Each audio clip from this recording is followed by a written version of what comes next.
So what is HPV? So HPV stands for human papillomavirus, and it's a big family of viruses that cause warts and infection in the skin and in other parts of the body.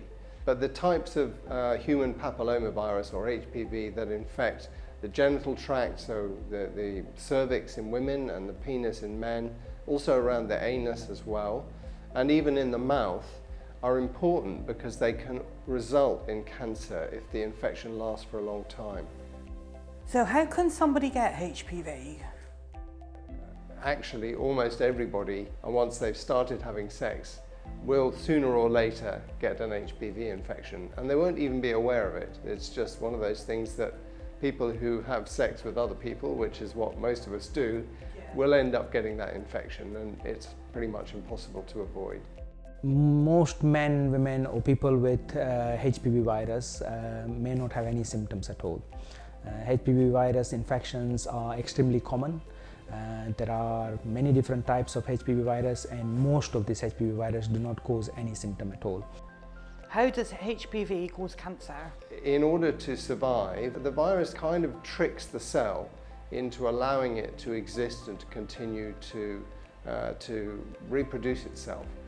But unfortunately, that sometimes results in the cell going cancerous and losing control of itself and multiplying up to make very large numbers of cells, which is really the definition of a cancer.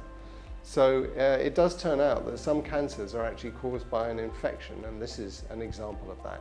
If you catch the HPV virus, that could lead to a cancer? Absolutely, it could lead to a cancer. And we often use the word the high-risk HPV strains, and you may hear about that in the cervical screening programme, for example, that they look for high-risk HPV. So those are the types of the HPV virus that we know are linked to cancers.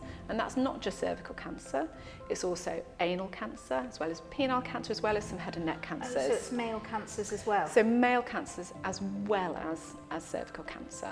So how many people are affected by HPV-related cancers each year? So in terms of how many people get HPV, sooner or later, as I said before, it's almost everybody. But only a very small minority of those people end up developing cancer.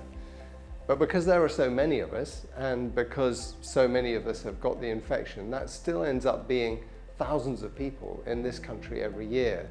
And even though most of us are not seriously affected, we can't predict who are the people who will end up having this problem when they get the infection.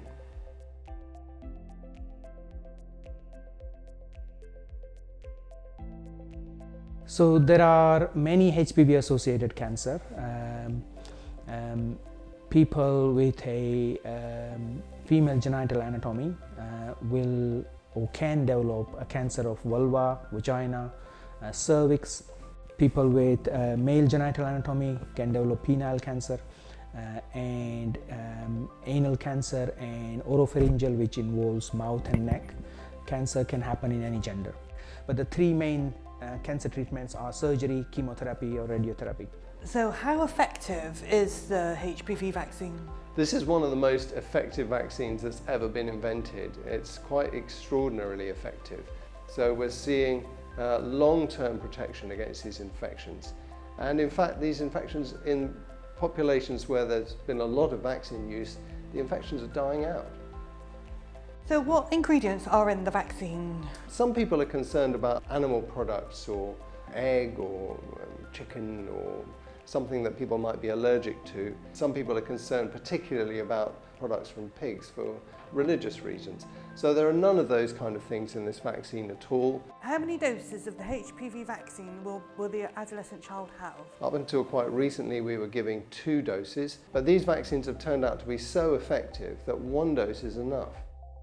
So how long does the immunity last when my child has the vaccine? These vaccines, they seem to get to a point where they just stay exactly stable and the protection doesn't seem to be going away over time. So at least 15 years and probably longer.